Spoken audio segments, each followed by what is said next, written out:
नमस्कार विद्यार्थी मित्रांनो, मी आहे प्राध्यापक अंकुश भास्कर आणि आपण पाहत होतो या अगोदरच्या लेक्चरमध्ये आपण पाहिलेलं आहे what is mean by phenol, classification of phenol and acidic character of phenol as compare to ethanol. तर थोडासा जो पार्ट राहिलेला आहे त्याचा ते आपण या लेक्चरमध्ये पाहणार आहोत. हे यापूर्वीच्या लेक्चरमध्ये झालेलं आहे, त्याचं कंटिन्युएशन आपण इथं पाहत आहोत. त्याच्या अगोदर इथपर्यंत झालं होतं आपलं जे काही फिनॉक्साईड आयन आहे. फिनॉलचं आयोनायझेशन हे फास्टर होतं, त्यापासून तयार होणारा हा फिनॉक्साईड आयन रेझोनन्समुळं किंवा due to the delocalization of this negative charge all over the 6 carbon atoms of this aromatic ring, it is more stable as compared to this ethoxide ion, because this negative charge in case of the ethoxide ion is localized, while this negative charge on the phenoxide ion get delocalized all over this 6 carbon atom of the aromatic ring. This is also we have seen in the previous lecture. The continuation of this lecture and the resonance structure of this phenoxide ion, म्हणजे phenoxide ion कसा stable आहे तर त्याचा negative charge हा delocalise कसा होतो त्याला म्हणायचं रेझोनेटिंग स्ट्रक्चर. रेझोनन्स किंवा रेझोनेटिंग स्ट्रक्चर म्हणजे काय? Resonance is nothing but the two are more different structure of the same compound having same number of atoms, same number of electrons, but the arrangement of electron or position of electron is different in each structure. हे पाहू शकता तुम्ही इथं. This negative charge present on this oxygen atom of this phenoxide ion get delocalized and this pi bond is get delocalized to the next carbon atom. This is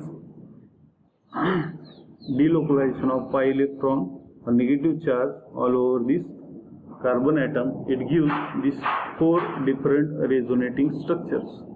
Now in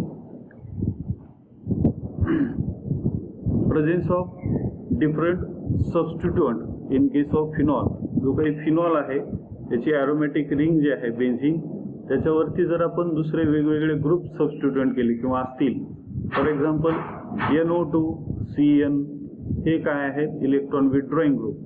जर electron withdrawing group असतील, NO2 असेल, nitro असेल, सायनो असेल, carbonyl असेल, carboxylic acid असेल, electron withdrawing group असतील तर त्याची ऍसिडिटी वाढत जाते फिनॉलची. आणि तेच जर सबस्टिट्यूएंट जर ऑर्थो पॅरा पोझिशनला जर असतील तर जास्त प्रमाणात ऍसिडिटी वाढेल. आणि इलेक्ट्रॉन डोनेटिंग ग्रुप जर असतील, for example CH3, NH2, alkyl group असेल कोणता तर त्यामध्ये ऍसिडिटी ऑफ फिनॉल डिक्रीज होईल किंवा कमी होईल. In substituted phenol the presence of electron withdrawing group such as NO2 nitro enhance म्हणजे वाढवणे the acidic strength of phenol. This effect is more pronounced when such a group is present at the ortho or para position. It is due to effective delocalization of negative charge in phenoxide ion. On the other hand, if electron releasing group such as alkyl group are present on the aromatic ring, then these do not favor the formation of phenoxide ion and it resulting in the decreasing acidic strength of the phenol. For example, cresol. Cresol म्हणजे काय असतं? CH3 आणि त्याच्या ऍडजस्टंटला OH असेल तर त्याची acidity हे फिनॉलपेक्षा कमी असते.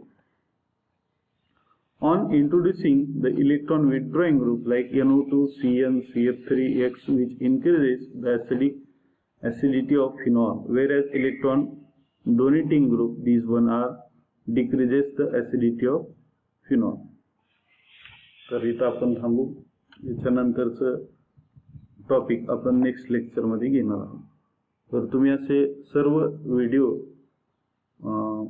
BSc फर्स्ट इयरचे असतील, BSc सेकंड इयरचे असतील, BSc थर्ड इयरचे असतील, वेगवेगळ्या चॅप्टरचे हे माझ्या चॅनलवरती सर्व लेक्चर्सचे व्हिडिओ आहेत, तर तुम्ही सिलेबस वाईज पाहू शकता. थँक्यू.